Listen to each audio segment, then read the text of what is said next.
तो चलिए friends, class को शुरू किया जाए। और आज जो है कि फर्स्ट सेट का ही ये दूसरा क्लास होगा और आज दूसरे क्लास में फर्स्ट सेट जो है कि कंप्लीट हो जाएगा। इसके बाद फिर हम लोग आगे बढ़ेंगे। तो 35 नंबर क्वेश्चन तक जो है कि इस सेट का क्वेश्चन हो चुका था। अब 36 से हम लोग आगे बढ़ेंगे, ठीक है। तो चलिए, अगर नहीं देखे हैं आप फर्स्ट क्लास तो आप प्लेलिस्ट में जा करके और देख लेंगे। प्लेलिस्ट में आपको एसएससी एमटीएस का एक फाइल बना होगा, उसी में जो है कि आपको सारा का सारा वीडियो मिलता रहेगा, ठीक है। तो चलिए हम शुरू कर देते हैं। चलिए, इससे पहले मैं आपको एक चीज़ मैं बता दूं कि यदि आप YouTube पे देख रहे हैं तो चैनल को सब्सक्राइब ज़रूर कर लीजिए। अगर फेसबुक पे देख रहे हैं तो पेज को लाइक ज़रूर कर दीजिए, ठीक है। तो इससे क्या होगा कि हर रोज़ का अपडेट आपको मिलता रहेगा। और क्योंकि हम लोग क्या है कि मैथ का अभी तो फ़िलहाल मैथ का क्लास चला रहे हैं, रीजनिंग का भी क्लास चलेगा और ये जो है कि आपको जब तक एग्ज़ाम चलेगा तब तक ये क्लास चलेगी और ये फ्री ऑफ कॉस्ट है। PDF के लिए आप आराध्या एकेडमी ऐप डाउनलोड कर लीजिए, डिस्क्रिप्शन में उसका लिंक आपको मिल जाएगा। चलिए इस सेट का पहला क्वेश्चन और ये 36 नंबर क्वेश्चन को देखते हैं। इसमें क्या कहता है कि एक वस्तु का क्रय मूल्य 3600 रुपये है, उसे 15% के लाभ पर बेचा गया। यदि वस्तु को 8% की छूट पर बेचा गया तो उस वस्तु का अंकित मूल्य क्या होगा, मतलब MRP इसका क्या होगा, ठीक है। ये हमसे निकालने के लिए कहा है। तो देखिए, ये हमारा क्या है, CP दिया है, ये प्रॉफिट दिया है और ये डिस्काउंट दिया है। तो इसको हम इस तरह से निकाल सकते हैं, एक फार्मूला लगा सकते हैं क्या कि कॉस्ट प्राइस अपॉन MRP कर दीजिए। MRP इज इक्वल टू जो हमारा डिस्काउंट है वहाँ पर डिस्काउंट % लिख दीजिए और नीचे में क्या कीजिए, प्रॉफिट हो रहा है तो प्लस प्रॉफिट %। यही फार्मूला पे आप आराम से निकाल सकते हैं। तो ये हो जाएगा आपको 3600 डिवाइड बाई MRP हमको नहीं पता है, MRP निकालना है। और यहाँ पे 100 माइनस अगर हम 8 कर देते हैं, क्योंकि डिस्काउंट हमारा क्या है 8% की छूट है। और उसके बाद 100 प्लस 15 करेंगे जो हमारा 15% लाभ है, ठीक है। तो हम इसको लिख सकते हैं एक बार और 3600 और ये हो जाएगा MRP इज इक्वल टू ये हो जाएगा 92/115। तो इसको इस तरह से भी हम लिख सकते हैं डायरेक्ट। कैसे लिखेंगे डायरेक्ट, जैसे MRP is equal to cross multiply अगर करते हैं तो कितना हो जाएगा 3600 इंटू 115 डिवाइड बाई 92। और इसको अगर हम सिंप्लीफाई करते हैं तो सिंप्लीफाई करने के बाद चलिए इसको हम काट देंगे, 1800 से 2 बार में चला जाएगा और ये हो जाएगा 46 से 2 बार में चला जाएगा, ठीक है। फिर अगर इसको हम 2 बार में काटेंगे तो 23 से 2 बार में जाएगा और ये हो जाएगा 900 से ये 2 बार में चला जाएगा। अब क्या 23 से 115 कटेगा, 5 से ये चला जाएगा, ठीक है। 5 3 जा 15 और 5 2 जा 10 और एक 11, ठीक है। 5 से ये चला गया, यानी कि हमारे पास MRP जो आया वो MRP कितना आया 900 इंटू 5, ठीक है। यानी कि 4500 हमारा क्या आ गया, MRP इसका आ गया। तो इसका जो करेक्ट आंसर हो जाएगा वो हो जाएगा 4500, ऑप्शन नंबर C हो जाएगा, ठीक है। उम्मीद है आपको ये समझ में आ गया होगा। कुछ नहीं करना था, बस ये थोड़ा सा एक छोटा सा लॉजिक का इस्तेमाल करना था, ठीक है। CP upon MRP equal to 100 minus discount upon 100 plus profit. इस फार्मूला का यूज़ कर देंगे तो आसानी से इस तरह से क्वेश्चन निकल जाएगा। चलिए नेक्स्ट क्वेश्चन की ओर चलते हैं और देखते हैं क्या इसका अप्रोच है। अच्छा, यहाँ पर ये क्वेश्चन है 37 नंबर कि 200 लीटर के एल्कोहल के घोल में 30% एल्कोहल है, ठीक है। 200 लीटर के एल्कोहल के घोल में 30% एल्कोहल है। घोल में कितना और एल्कोहल मिला दिया जाए ताकि एल्कोहल की मात्रा घोल में 50% बन जाए, ठीक है। तो यहाँ पर सवाल क्या कर दिया कि अब यहाँ पर हम लिख सकते हैं क्या, जो हमारा घोल है टोटल कितना है 200 लीटर है, ठीक है। तो यहाँ पे लिख लीजिए कि घोल या टोटल घोल लिख लीजिए या घोल की मात्रा लिख लीजिए। घोल की मात्रा कितना हो गया 200 लीटर हो गया। उसके बाद है इस एल्कोहल में 30% एल्कोहल है ना। तो यहाँ पे एल्कोहल जो है कि 30% है, तो किसका 200 का 30% है, यानी कि 30/100 कर दीजिए, काट दीजिए 1 0 से 1 0, 1 0 से 1 0, यानी कि 20/60 लीटर हमारा क्या हो गया एल्कोहल हो गया। चलिए फिर यहाँ पे कह दिया कि एल्कोहल की मात्रा घोल में 50% बन जाए, मतलब एल्कोहल को कितना मिलाया जाएगा कि 50% बन जाएगा। तो 50% बनाने के लिए हम क्या करेंगे, एल्कोहल में 200 का हम 50% लेंगे। 50% का मतलब अब काट दीजिए 1 0 से 1 0, 1 0 से मतलब 100 लीटर। अगर हम 50% की बात करें तो 100 लीटर हो जाएगा, अगर हम 30% की बात करें तो 60 लीटर हो जाएगा। लेकिन अब यहाँ पर हम क्या कर सकते हैं कि कितना हम मिलाए हैं, ठीक है ना। कह रहा है कि इतना लीटर घोल में कितना और एल्कोहल मिला दिया जाए ताकि एल्कोहल की मात्रा घोल में 50% बन जाएगा।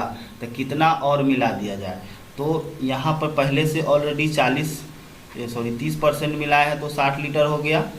अगर 50% अगर बनाना है तो 100 लीटर पूरना चाहिए।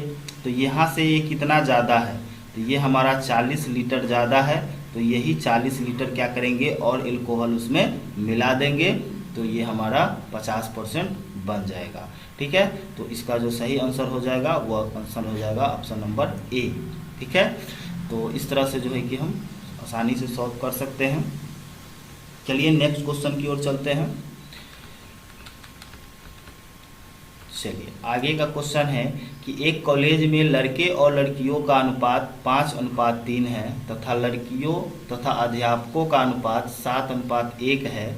छात्रों तथा अध्यापकों का अनुपात क्या होगा। अच्छा चलिए कि यहाँ पे 3 चीज़ है। एक क्या है, एक है बॉयज़ रेशियो, गर्ल्स रेशियो और अध्यापक मतलब मान लीजिए टीचर, ठीक है। हाँ तो यहाँ पे जो दिया है रेशियो किसका, लड़का और लड़की का 5:3 दिया है, तो यहाँ लिख सकते हैं 5:3। उसके बाद लड़की और अध्यापक का दिया है 7:1। चलिए अभी अनुपात का जो नियम है उसी अनुसार से हम लोग चलेंगे। तो क्या करते हैं, इसको इसके साथ इंटू करते हैं, तो 7×5 कितना हो जाएगा 35। फिर रेशियो, उसके बाद हम क्या करते हैं, ये 7×21, इसको इसके साथ इंटू करते हैं तो 7×21 हो जाएगा। फिर रेशियो, फिर इसको हम क्या करते हैं इसके साथ इंटू करते हैं, यानी कि 3×1=3 हो जाएगा। पूछा हमसे किसका है, पूछा है हमके छात्रों तथा अध्यापकों का रेशियो पूछा है। तो छात्रों का मतलब क्या हो गया, लड़का और लड़की दोनों क्या होगा छात्र हो जाएगा, ठीक है। यानी कि अगर हम बात करें तो छात्र जो होगा, छात्र और अध्यापक मतलब अध्यापक ही लिख देते हैं, अध्यापक, इसका रेशियो पूछा है तो छात्र का क्या हो जाएगा 35 + 21, ये दोनों को जोड़ दीजिए और रेशियो कितना हो जाएगा 3, तो ये हो जाएगा 5×1 6 और 3×2 5, 56 रेशियो 3 हो जाएगा और यही इसका सही आंसर हो जाएगा, ठीक है। हाँ 56:3 इसका आंसर हो जाएगा। छात्र और टीचर का रेशियो जो होगा वो 56:3 होगा। तो ये तो बहुत इजी क्वेश्चन था, ये तो आप लोग चुटकी में उड़ा देंगे। चलिए आगे देखते हैं। 39 नंबर क्वेश्चन कहता है कि पहली 9 विषम संख्याओं का औसत क्या होगा। पहली 9 विषम संख्याओं का औसत क्या होगा। तो पहला 9 विषम संख्या क्या हो सकता है, जैसे 1 हो सकता है, उसके बाद 3 हो सकता है, उसके बाद 5 हो सकता है, उसके बाद हो जाएगा आपको 7, उसके बाद 9, उसके बाद 11, उसके बाद 13, उसके बाद हो जाएगा 15, उसके बाद और एक हो सकता है 17, ठीक है। टोटल 9 हो गया, 1 2 3 4 5 6 7 8 और 9। इसका अगर हमको औसत निकालना है तो नीचे क्या डालना होगा, टोटल 9 है तो 9 डालना होगा, ठीक है। हाँ अगर इस सबको हम ऐड कर देते हैं तो ऐड करने के बाद कितना हो जाएगा, 81/9 हो जाएगा, ठीक है। अब इसको काट दीजिए तो 9 से कट जाएगा, तो इसका एवरेज जो आएगा वो कितना आएगा, 9 आ जाएगा, ठीक है। हाँ विषम संख्या का औसत जो है कि निकल जाएगा कितना, 9। तो ये इसमें कोई नया लॉजिक नहीं लगा है, ये जो है कि हम डिटेल मेथड में ही आपको बताए हैं कि इस तरह से जो है कि निकाल सकते हैं। 9 विषम संख्याओं का औसत है, तो औसत का मतलब हम जानते हैं कि सभी संख्याओं का सम और डिवाइड बाई कुल संख्या। तो सभी संख्याओं का हम सम कर दिए और नीचे जितना संख्या है उतना नीचे डाल करके इसको डिवाइड कर दिए, आंसर आ गया। तो इसका आंसर हो जाएगा ऑप्शन नंबर ए, ठीक है। कि एक व्यक्ति 1 रुपये में 8 संतरे खरीदता है तथा 1 रुपये में 6 संतरे बेचता है, लाभ प्रतिशत क्या है। मतलब देखिए एक व्यक्ति 8 संतरे खरीदता है 1 रुपया में, 1 रुपया में कितना खरीदा, 8 खरीदा, और 1 रुपये में 6 बेच देता है। 1 रुपये में कितना बेचता है, 6 बेचता है। अच्छा 1 रुपये में ही 8 खरीदता है, तो 8 क्या है, खरीदता है और 6 बेच देता है, दोनों सेम रुपए है। तो इस दोनों का डिफरेंट कितना होगा, 2 का होगा, ठीक है। और नीचे वाला कितना है, 6 है, बेच कितना में रहा है, 6 में है। इसका हमको परसेंटेज निकालना है तो इंटू 100 कर देंगे, ठीक है। और काटिए 3 बार में ये कट जाएगा, 3 दूना 6, यानी कि 100/3 आ जाएगा। यानी कि इसको हम लिख सकते हैं क्या, 33.33 लिख सकते हैं। तो यही हमारा इसका आंसर हो जाएगा, ठीक है। तो ये तो बहुत इजी क्वेश्चन था, आसानी से निकल गया। आगे चलते हैं 41 नंबर क्वेश्चन देखते हैं कि एक पंखा जिसका क्रय मूल्य 11,050 नहीं होगा, ठीक है, ये हो जाएगा आपको 1050 है, और उसको जो है कि 1500 रुपये में बेचा जाता है, तो लाभ प्रतिशत क्या होगा। चलिए तो इसमें क्या है कि सीपी दिया हुआ है 1050 रुपये और एसपी दिया हुआ है 1500 रुपये। तो हम जानते हैं कि प्रॉफिट बराबर क्या होता है, एसपी माइनस सीपी होता है, मतलब विक्रय मूल्य माइनस क्रय मूल्य होता है। तो यहाँ पर क्या कर सकते हैं, विक्रय मूल्य कितना है 1500 माइनस क्रय मूल्य है 1050। अगर इसको हम माइनस करेंगे तो आ जाएगा 450। तो हमारा प्रॉफिट कितना आया, 450। तो प्रॉफिट परसेंट बराबर क्या होता है, प्रॉफिट बटा क्रय मूल्य होता है, यानी कि कॉस्ट प्राइस होता है। तो 1050 गुने 100 कर दीजिए, ये हो गया। मतलब प्रॉफिट इंटू 100 सीपी होता है। अब इसको काट दीजिए, 1 0 से 1 0 इसको काट दीजिए, और ये इसका एक कट जाएगा 21 5 जा, और ये 9 5 जा कट जाएगा, 3 3 जा और 7 3 जा, यानी कि कुल मिलाकर के आ गया 300/7।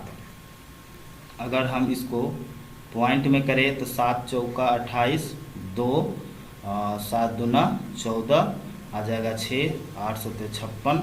यानी कि कहने का मतलब है कि ऑप्शन में आप देख लीजिए इतना ही पे 42.85 इसका सही आंसर हो जाएगा, ऑप्शन नंबर बी। यहाँ पे 5 आ जाएगा, अकॉर्डिंग टू ऑप्शन देख लेंगे। तो ऑप्शन नंबर बी इसका 42.85 आंसर हो जाएगा। ये बहुत इजी क्वेश्चन था, ठीक है। चलिए नेक्स्ट क्वेश्चन देखते हैं। नेक्स्ट क्वेश्चन है कि यदि किसी संख्या का 23% 690 है तो उस संख्या का 72% क्या होगा। देखिए मान लीजिए कि कोई संख्या क्या है, x है, इसका जो है कि 23% 23/100 कर दीजिए, बराबर कितना है 690 है ना। तो सबसे पहले x का वैल्यू निकाल लीजिए। अगर हम x का वैल्यू निकालेंगे डायरेक्ट तो हमारा क्या हो जाएगा, 690 गुने 100 डिवाइड बाई 23, और उसका भी कह रहा है कि 72%, यानी कि 72/100 कर दीजिए। अब इसको सिंप्लीफाई कर दीजिए, आंसर आ जाएगा 100 से 100 कट जाएगा। अच्छा 23 से ये कट जाएगा 3 बार में, ठीक है। 30 बार में कटेगा। 3 तिहाई 9 और 3 दूना 6, हाँ ठीक है, 30 बार में ये कट जाएगा। यानी कि आ गया हमारा 30 गुने 72। अब इसको गुना कर देंगे तो कितना होगा, 0, 3 दूना 6, 7 तिहाई 21, 160। और 2160 हमारा कौन सा ऑप्शन में है, तो ऑप्शन नंबर सी इसका करेक्ट आंसर हो जाएगा 2160। तो ये भी बहुत इजी क्वेश्चन था। चलिए आगे बढ़ते हैं। आगे है, यदि ए बी से 20% कम है तो बी ए से कितना प्रतिशत अधिक है। देखिए ए जो है कि बी से 20% कम है। चलिए ए मान लीजिए कि अगर ए जो है कि बी से 20% कम है, अगर मान लेते हैं कि बी हमारा क्या है, बी अगर 100 है, ठीक है, तो ए कितना हो जाएगा, 80 हो जाएगा। ठीक है, अब कह रहा है कि बी ए से कितना प्रतिशत अधिक है। सबसे पहले इसका डिफरेंस निकाल लीजिए, 20 आ जाएगा। ठीक है, तो अब यहाँ पे लिख देंगे 20, और किससे पूछ रहा है, तो ए से, तो ए का कितना है, 80 है, तो नीचे 80 डाल दीजिए, गुने 100 कर दीजिए। अब इसको काट दीजिए, 20 चौका 80 काट दीजिए, और 25 चौका 100 कट जाएगा। यानी कि आ गया हमारा कितना, 25%। तो 25% अधिक है, तो ऑप्शन नंबर सी आपका सही आंसर हो जाएगा।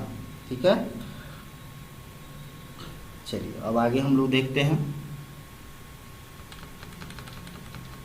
आगे 44 नंबर क्वेश्चन है कि गोविंद अपनी कुल यात्रा का 3/11 भाग रेलगाड़ी के द्वारा तय करता है और शेष 72 किलोमीटर बची दूरी वह बस के द्वारा तय करता है।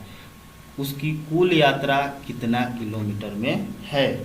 तो यहाँ पर क्या दिखाया कि कुल यात्रा का 3/11 भाग वो जो है कि मान लीजिए कि यहाँ से लेकर के अगर यहाँ तक वो चलता है, जिसमें से क्या कर रहा है कि 3/11 भाग, मान लीजिए यहाँ से यहाँ तक जो है कि 3/11 भाग हो जाएगा। ये क्या करता है, रेलगाड़ी से तय करता है। बाकी जो बचा है वो कितना है, 72 किलोमीटर जो है, 72 किलोमीटर वह तय करता है बस के द्वारा। तो कुल यात्रा में कितना, कुल यात्रा कितना किलोमीटर है वो बताना है आपको। द्वारा रेलगाड़ी द्वारा तय किया गया दूरी,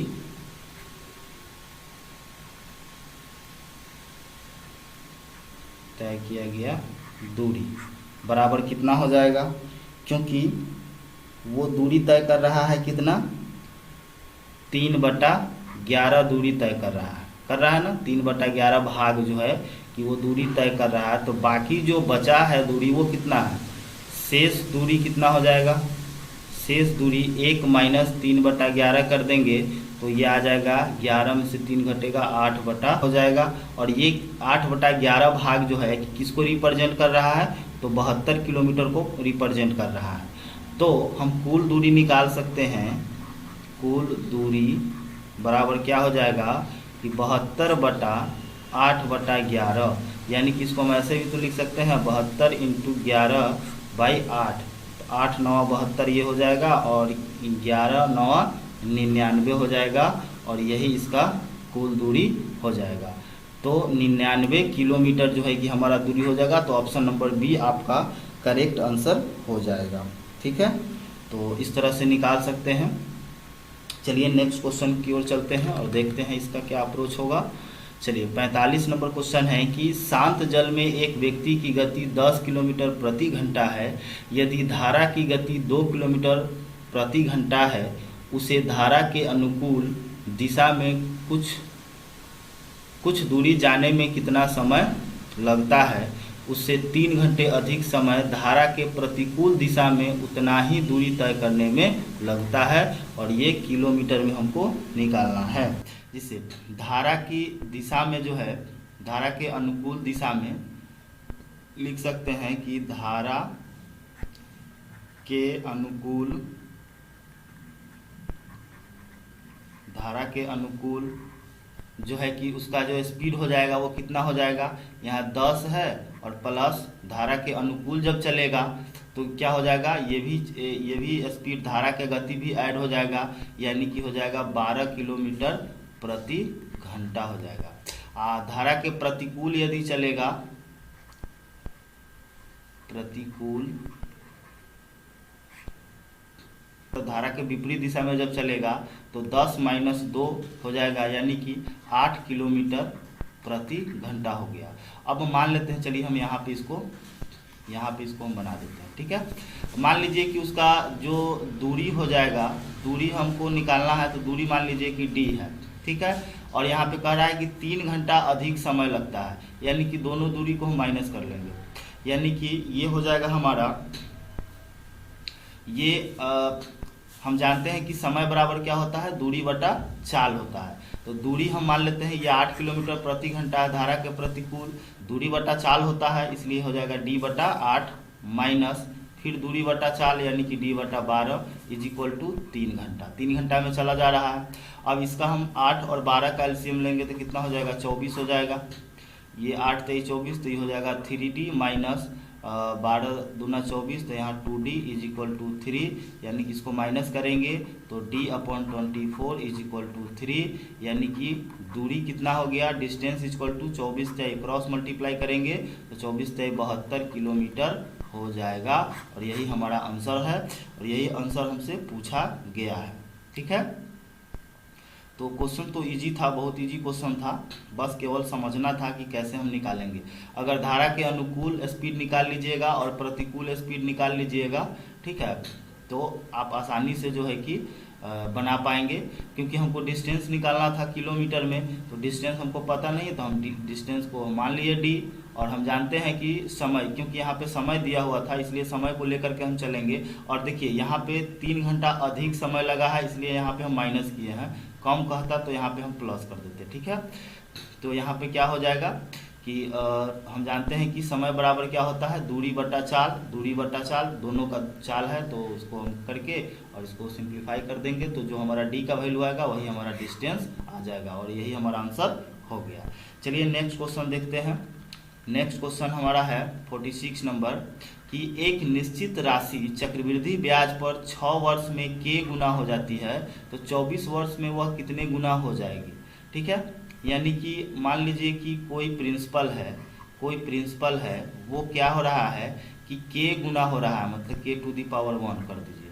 अगर ये इतना गुना हो रहा है कितना, 6 साल में हो रहा है, तो वही प्रिंसिपल जो है कि 24 साल में, यहाँ पे दे देंगे 24 साल में कितना गुना हो जाएगा।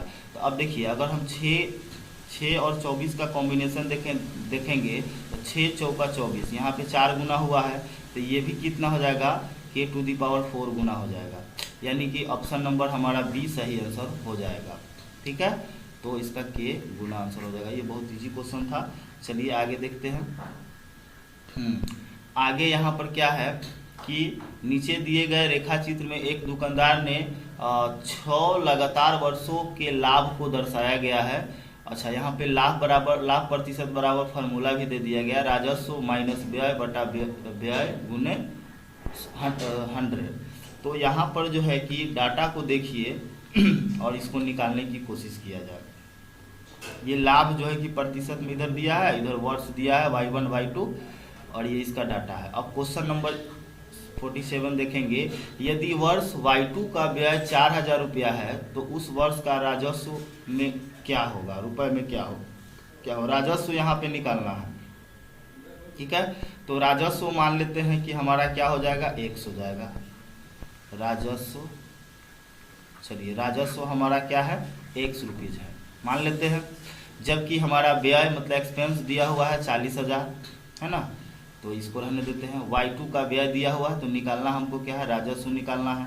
तो इसके लिए हम क्या कर सकते हैं, हम लाभ प्रतिशत निकाल लेते हैं। ठीक है, उसी से हमको निकल जाएगा। चलिए, तो लाभ प्रतिशत बराबर क्या होता है, ऊपर में आपको दिया हुआ था फॉर्मूला कि राजस्व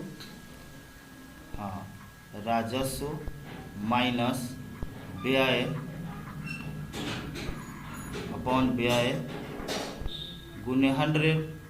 तो यहाँ पे राजस्व हमको क्या है, x है, माइनस व्यय दिया हुआ है कितना, 40,000, और फिर नीचे भी व्यय जाएगा 40,000। ठीक है, गुने 100। चलिए अब हम यहाँ पे लाभ प्रतिशत जो है कि हमको पता है कितना है, क्वेश्चन में दिया हुआ है नहीं दिया हुआ है। हाँ ठीक है। तो लाभ प्रतिशत देखिए यहाँ पे डाटा में देखिए कि लाभ प्रतिशत क्या है। तो लाभ प्रतिशत में किसका निकालना है, Y2 का। तो Y2 के जस्ट सामने ऊपर में देखिए कितना है, 25% है ना। तो यहाँ पर डाल देंगे हम कितना, 25। अब इसको हम क्या करेंगे, क्रॉस मल्टीप्लाई करके, पहले इसको काट दीजिए, 2 जीरो से यहाँ पे 2 जीरो कट जाएगा, ठीक है।